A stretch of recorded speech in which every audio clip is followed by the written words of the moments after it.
Hello बच्चों, this is R G welcoming you on our YouTube channel. और हम पढ़ रहे हैं क्लास 10th का चैप्टर नंबर 1 यानी कि chemical equations and reactions. Fine.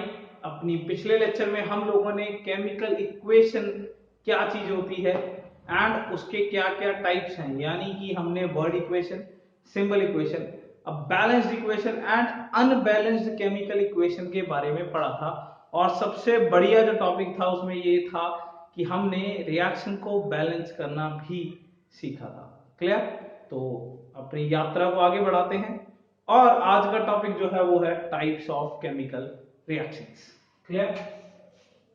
सो यात्रा को आगे बढ़ाते हुए हम पहुंच गए हैं टाइप्स पे and we all know what a type is. Type मतलब कितने तरह के केमिकल रिएक्शंस होते हैं, बथेरे तरह के होते हैं।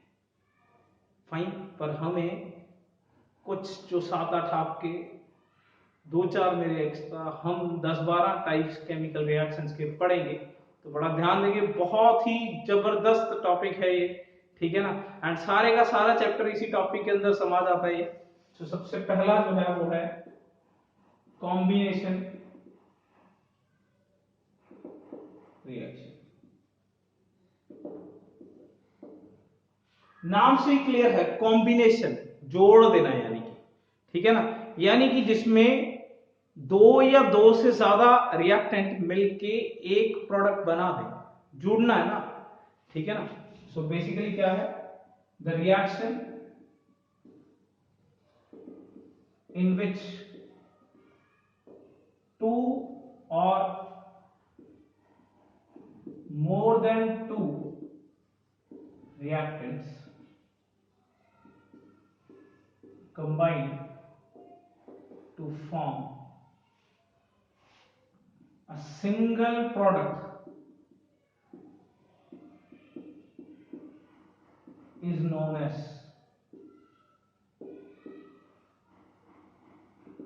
combination reaction। वो रिएक्शन जिसमें दो या दो से ज्यादा रिएक्टेंट लोग, रिएक्टेंट कौन होता है? वो जो पार्टिसिपेट करता है। रिएक्टेंट कौन है? वो जो पार्टिसिपेट करता है। Those who participate in a chemical reaction is reactant, किया हुआ है अपना। ठीक है ना? तो दो या दो से ज्यादा लोग मिलके प्रोडक्ट एक बनाए। प्रोडक्ट क्या है? Which is forming as a result is known as product. Which is forming as a result of a chemical reaction is known as product. दो या दो से ज्यादा लोग मिलके एक चीज बनाए। याद रखना, 3 लोग मिलके दो बना रहे हैं, वो कॉम्बिनेशन नहीं है। फिर से बोल रहा हूं, 3 लोग मिलके दो बना रहे हैं, वो कॉम्बिनेशन नहीं है। कॉम्बिनेशन इज जब प्रोडक्ट एक हो। सबसे बढ़िया चीज है ये कि ये बात याद रखना कि एक है। जैसे CaO, this is calcium oxide, पानी के साथ मिलके क्या बना रहा है? Calcium hydroxide. कार्बन ऑक्सीजन के साथ मिलके क्या बना रहा है? CO। पानी ऑक्सीजन, हाइड्रोजन ऑक्सीजन के साथ मिलके क्या बना रहा है? प्रोडक्ट एक होना चाहिए। अगर मैं बैलेंस करूं तो सिर्फ यही वाली बैलेंस नहीं है। अब ये नहीं कह सकते यहां दो है, अरे चीज एक होनी चाहिए, बस चीज एक होनी चाहिए, उसकी काउंटिंग से मतलब नहीं है। नेचर ऑफ द प्रोडक्ट एक होना चाहिए। आपके पास एक ऐसा रिएक्शन जिसमें दो या दो से ज्यादा लोग, टू और मोर देन टू, यहां पे मैंने सारे दो वाले लिए, कोई बात नहीं, कोई दिक्कत वाली बात नहीं है, ज्यादा वाला भी ले सकते थे। दो या दो से ज्यादा लोग जब मिलके एक सिंगल प्रोडक्ट बनाए उसे बोलते हैं कॉम्बिनेशन रिएक्शन। कोई दिक्कत? Is that thing clear? The reaction in which two or more than two reactants combine to form a single product। तो ये बात हमेशा याद रखनी है, प्रोडक्ट शुड बी वन, क्योंकि हम प्रोडक्ट देख के ही आइडेंटिफाई कर पाएंगे वेदर ये कॉम्बिनेशन रिएक्शन है या नहीं है। क्लियर? तो थोड़ा सा नॉलेजेबल पार्ट इसमें लिखेंगे। Fine.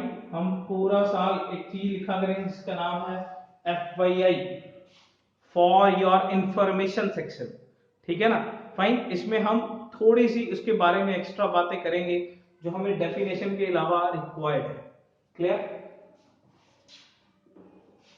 So this reaction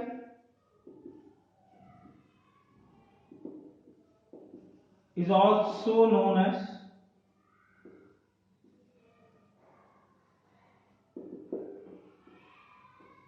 addition reaction।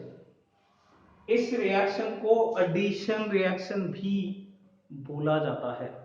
Clear? क्योंकि एडिशन का मतलब भी जोड़ना ही है। Clear? So second FYI I am writing here. आप तो अपने नीचे पॉइंट लिखना है इसके नीचे, ठीक है ना, और कोशिश करा करो हर रिएक्टेंट या प्रोडक्ट के नीचे उसका नाम जरूर लिखो। तो पहला FYI हो गया है। दूसरा, फॉर योर इंफॉर्मेशन सेक्शन में आपको पता जो होना चाहिए इस रिएक्शन के लिए वो ये है, this reaction is exothermic in nature.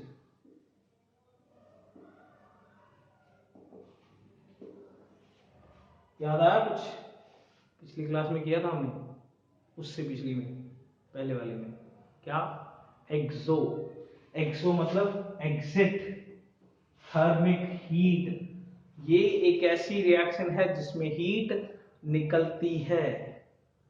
Clear? यानी कि जब ये रिएक्शन हुआ होगा तब हीट निकली होगी, यहां भी निकली होगी, यहां भी निकली होगी। जब भी कोई दो चीजें जोड़ते हैं हीट निकलती है। Is that thing clear? बड़ा सिंपल सा फैक्ट ऐसे सोचने का। एक बात हम केमिस्ट्री में हमेशा याद रखना कि वो जिसकी एनर्जी ज्यादा होती है उसकी स्टेबिलिटी कम होती है। वो जिसकी एनर्जी ज्यादा है उसकी स्टेबिलिटी क्या है? कम। बड़ा सिंपल सा फैक्ट है। फाइन, सपोज हमारे पास जो अमन है वो फर्स्ट फ्लोर पे खड़ा है, ठीक है ना, या मान के चलिए कि पानी की टंकी के ऊपर खड़ा है, और ये हमारे पास राम है जो ग्राउंड फ्लोर पे खड़ा है। क्लियर? अमन पूरा क्या है? बिल्कुल ऊपर खड़ा है, एंड ये जो राम है, रमन लगा लो, रमन जो है वो नीचे खड़ा है, ठीक है ना। तो दोनों में से किसकी एनर्जी ज्यादा है? डेफिनेटली अमन की एनर्जी ज्यादा जो टंकी के ऊपर खड़ा है। क्यों? क्योंकि वो एक हाइट पे है, एक पोटेंशियल एनर्जी के ऊपर है, तो वो काफी ज्यादा हाइट होने के कारण उसकी एनर्जी ज्यादा है। किसकी एनर्जी ज्यादा हुई? अमन की एनर्जी ज्यादा है, रमन की एनर्जी कम है। रमन नीचे है, अमन ऊपर है। ऊपर वाले की एनर्जी ज्यादा है बिकॉज mgh हाइट लगा के उसकी एनर्जी ज्यादा आती है। गिरने का डर किसे है? अमन को या रमन को? किसे गिरने का डर है? डेफिनेटली अमन को गिरने का डर है। क्यों? रमन तो पहले गिरा हुआ है। अरे इंसान नहीं, मतलब पहले ही नीचे है ना भाई, गिरने का डर नहीं है रमन को। क्लियर? अमन को गिरने का डर है, यानी कि स्टेबिलिटी किसकी ज्यादा है? स्टेबिलिटी रमन की ज्यादा है जो नीचे है। अगर स्टेबिलिटी उसकी ज्यादा है इसका मतलब उसकी एनर्जी क्या है? कम। उसकी एनर्जी कम, स्टेबिलिटी ज्यादा। हम कोई भी रिएक्शन क्यों करा रहे हैं? ताकि वो स्टेबल हो जाए, एंड स्टेबल होते टाइम क्या होता है फिर? एनर्जी हो जाती है कम, यानी कि कुछ एनर्जी निकल जाती है। स्टेबल होने के लिए हमें क्या करना पड़ेगा? अपनी एनर्जी को कम करना पड़ेगा। अमन ना गिरे तो उसे क्या करना पड़ेगा? उसे नीचे आना पड़ेगा। अगर वो नीचे आ गया तो उसकी एनर्जी क्या हो गई? कम, यानी कि उसने कुछ एनर्जी छोड़ दी होगी। इसका मतलब रिएक्टेंट अगर प्रोडक्ट में चेंज हो रहा है तो उसने कुछ एनर्जी छोड़ दी होगी। Is that thing clear? एक और तरीके से सोच सकते हैं, तोड़ने में हमारी एनर्जी हमेशा लगती है, तो जोड़ने में हमें एनर्जी मिल रही होगी, यानी कि एनर्जी बाहर निकल रही होगी। फाइन, तो इन बातों से आपको एक बात याद रखनी है, कॉम्बिनेशन रिएक्शन नेचर में क्या है? एक्सोथर्मिक है। Is that thing clear? कोई दिक्कत? अभी FYI सेक्शन खत्म नहीं हुआ है इसका। फर्स्ट था ये एडिशन भी है, एंड सेकंड है ये रिएक्शन नेचर में क्या है? एक्सोथर्मिक है। इसका ही FYI पॉइंट है। मैं इनको इंसर्कल कर देता हूं क्योंकि 1 2 मेरी नंबरिंग रिएक्शंस के लिए चल रही है। सो थर्ड नंबरिंग जो बेसिकली FYI सेक्शन में लिखने की जरूरत है, फाइन, उसके लिए मैं इसको थोड़ा सा इरेज कर लेता हूं। थर्ड जो FYI में लिखने की जरूरत है वो है combination versus synthesis reaction, combination versus synthesis reaction. देखो नाम से तो यार सिंथेसिस भी जोड़ के बनाने वाली चीज ही लग रही है, कॉम्बिनेशन भी वही लग रहा था, एडिशन भी वही है, क्या चक्कर है? देखो थोड़ा सा फर्क है बस। यहां एक कंपाउंड है, ये भी एक कंपाउंड है, ये एलिमेंट्स हैं। सपोज मैं एक और लिख लेता हूं, like SO2 plus O2 becomes SO3। ये कंपाउंड है, ये एक एलिमेंट है। तो देखो जब कोई भी जो एडिशन प्रोडक्ट है वो सिर्फ और सिर्फ एलिमेंट से मिलके बने, कोई भी जो एडिशन प्रोडक्ट है, जो कॉम्बिनेशन प्रोडक्ट है, वो सिर्फ और सिर्फ एलिमेंट से मिलके बने, उसका नाम है सिंथेसिस। यानी कि सिंथेसिस रिएक्शन क्या है? कॉम्बिनेशन ऑफ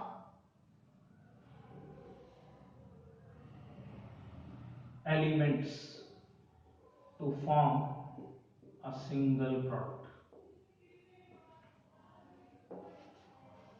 जब एलिमेंट्स जुड़ के प्रोडक्ट बनाते हैं उसका नाम क्या है? सिंथेसिस। यानी कि ये सिंथेसिस है, ये भी सिंथेसिस है, because hydrogen is also an element, oxygen is also an element. ये सिंथेसिस नहीं है, ये भी सिंथेसिस नहीं है, क्योंकि ये एलिमेंट है पर ये नहीं है, और ये तो दोनों ही नहीं है, ये लोग सिंथेसिस नहीं है, पर ये चारों ही कॉम्बिनेशन, क्योंकि कॉम्बिनेशन में तो किसी को भी जोड़ सकते हैं। कॉम्बिनेशन में तो चाहे कंपाउंड जोड़ लो, चाहे एलिमेंट जोड़ लो, चाहे एटम जोड़ लो, चाहे कुछ मर्जी जोड़ते रहो यार, कॉम्बिनेशन में किसी भी दो सब्सटेंसेस को जोड़ा जा सकता है। यानी कि ये combination of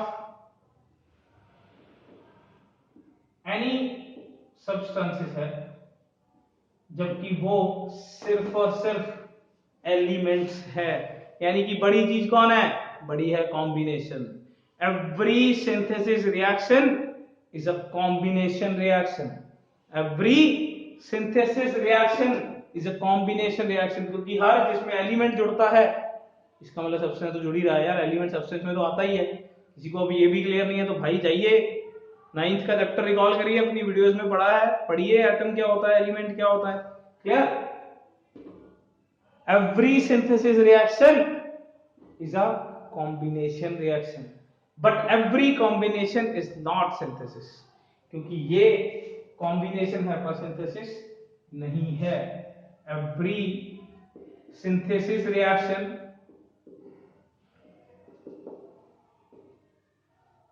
is combination, but every combination reaction is not synthesis. I think we are very much clear with this. ठीक है ना? हर सिंथेसिस कॉम्बिनेशन है, पर हर कॉम्बिनेशन सिंथेसिस नहीं है, कोई दिक्कत। सो फर्स्ट के बाद जो सेकेंड हमारे पास टाइप ऑफ रिएक्शन आता है वो है डीकंपोजिशन रिएक्शन। डीकंपोजिशन, टूट जाना, नाम से क्लियर है। कॉम्बिनेशन का क्या हो रहा है अब? उल्टा। कॉम्बिनेशन एडिशन सिंथेसिस का क्या हो रहा है भाई? उल्टा काम हो रहा है। फाइन। तो डीकंपोजिशन का मतलब क्या है? The reaction in which one reactant या सिंगल रिएक्टेंट, मैं यहां लिख देता हूं क्योंकि हम इसको अंडरलाइन करेंगे, सिंगल या वन रिएक्टेंट decomposes या breaks down into two or more than two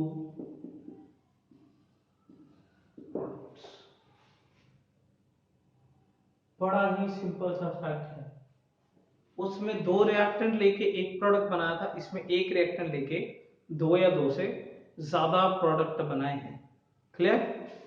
सो एक ऐसा रिएक्शन जिसमें सिंगल रिएक्टेंट डीकंपोज होकर दो या दो से ज्यादा प्रोडक्ट बना रहा है उसे क्या बोलते हैं? Decomposition reaction. क्लियर? जैसे CaCO3 को अगर हम तोड़ते हैं तो ये बनेगा CaO प्लस CO2। ये क्या है? Calcium carbonate. कोशिश करा करो हर बार नाम लिखने की। ये क्या है? Calcium oxide. धीरे धीरे करके आने लग जाएंगे सारे नाम। Carbon dioxide. तो ये ऐसे ही तो टूटा नहीं होगा भाई, ठीक है ना? ये रख दिया ले भाई टूट, ऑब्वियसली कुछ तो किया होगा ना। तो हम एनर्जी देते हैं, ये बेसिकली लगा दिया डेल्टा। डेल्टा का मतलब क्या होता है? हीट। कहां लिखेंगे? अपना FYI सेक्शन। यार पेपर के ऊपर जो सबसे ऊपर वाली जगह होती है ना, हाशिया जिसको बोलते हैं, ठीक है ना, सबसे वहां ये सब लिख लिया करो, ठीक है ना? ज्ञान। क्या है ये? ज्ञान। तो डेल्टा बेसिकली क्या है? हीट। आपने कैल्शियम कार्बोनेट को हीट दिया और वो टूट के दो चीजों में बन गया। ये क्या हुआ? डीकंपोजिशन। क्या हुआ? Decomposition reaction. नेचर में क्या हुआ? एंडोथर्मिक या एक्सोथर्मिक? एंडोथर्मिक। क्योंकि अब हमने एनर्जी दी है रिएक्शन में, या इक्वेशन एनर्जी एंटर कर रही है, इसने हीट ली है, एब्सॉर्ब करी है। वो रिएक्शन जिसमें एनर्जी एब्सॉर्ब करते हैं वो बेसिकली क्या है? एंडोथर्मिक है। जिसमें बाहर निकालते हैं वो क्या है? एक्सोथर्मिक। तो बड़ा सिंपल फंडा है। This reaction is endothermic in nature.